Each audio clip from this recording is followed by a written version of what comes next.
I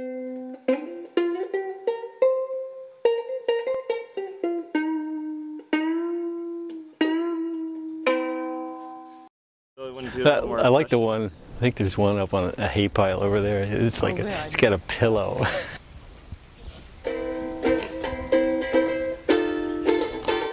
Berkshire Grown's always there promoting the idea of going to the farm.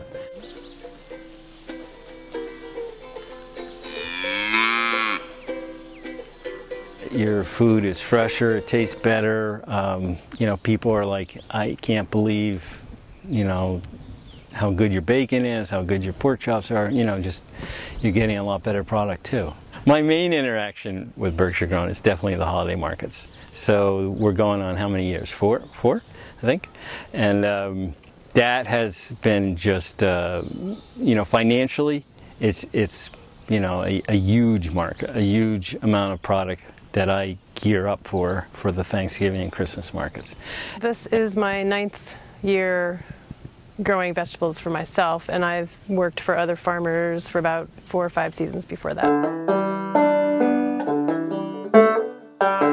As a beginning farmer and in a new community, Berkshire Grown helped me make contact with other farmers and with buyers, so that as soon as I was able to start producing any kind of product, there was somebody there to buy it. So Berkshire Grown helped me, especially in my first few seasons, to stay viable as a business. What I'm looking for from other farmers, formally and informally, is knowledge about how to produce on a larger scale. And I've figured out some really good systems that are very small scale, and I've discovered a market that would buy a lot more if I had it. Those are the guineas. Folks like us who started farming new, it's really difficult to get your name out there unless you're out and going to these markets. And I think farmers markets are the way to get yourself out there and to, let's say, here I have these things, you can either come to my farm or I just bring them to the market. And with the increase in new farms starting up, it's a great way to do it.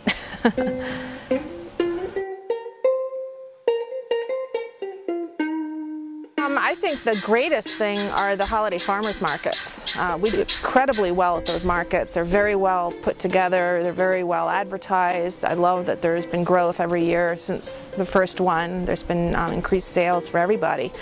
And we've just done very, very well at that. And so we appreciate that, I think, the most of all of Berkshire Grown's activities.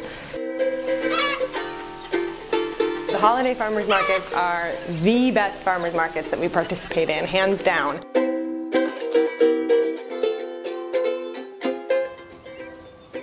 Through the Berkshire Grown networking events, we've been able to meet chefs and shop owners, and then year after year, as we repeat those events, we're able to deepen the connections that we have with those people.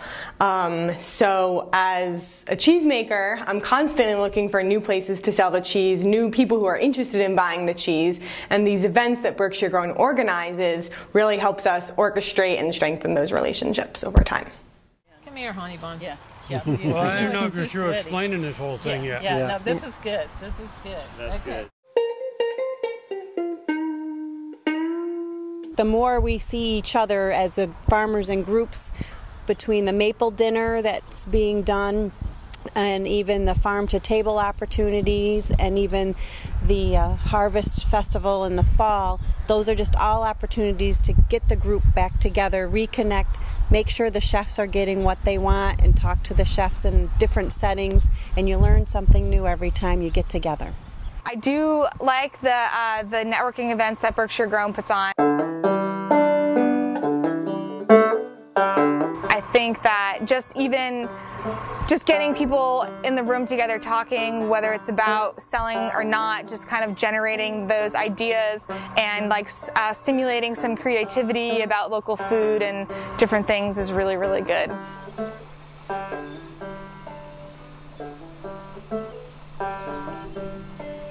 the people who come to the markets, it's exposure for our CSA program. We can get some winter CSA signups through that. And also I tell them about the Bennington Farmers Market, which goes every Saturday year-round, or every other Saturday year-round.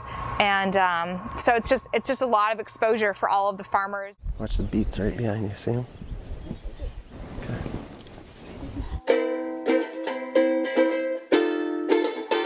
We really focus on diversity of crop, particularly for our CSA. We have some staple crops that we grow in larger successive quantities for our wholesale market, but for the CSA we try to keep it as diverse as we can. Our biggest problem is we can't produce enough food right now, and so we're working on that. We're trying to figure out the balance of labor and land, and we don't use tractors. You know, we use some tractors to basically move compost and open new pieces of land, but other than that it's all handwork in the gardens.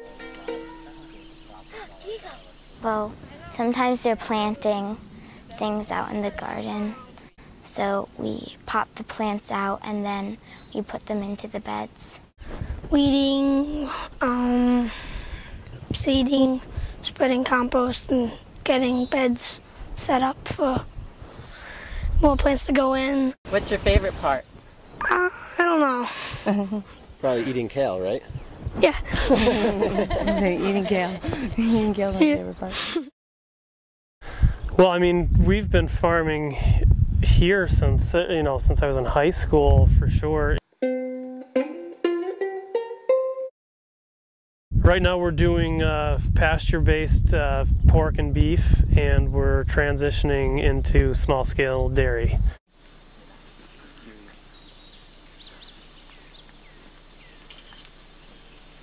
My idea of farming is baling hay and moving cattle and stuff like that, and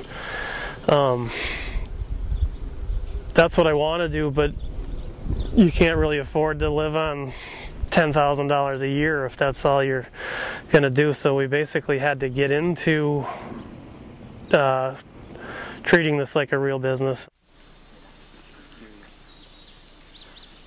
Then with Berkshire Grown, you know, as Phil mentioned, it's what's really helped us is, I feel, that Berkshire Grown has a real public presence, and I think has really helped us establish our customer base just by being by helping to promote the idea of eating local and the importance of it, and making those connections that way. And you know, when other local small farms win, I feel like we win too.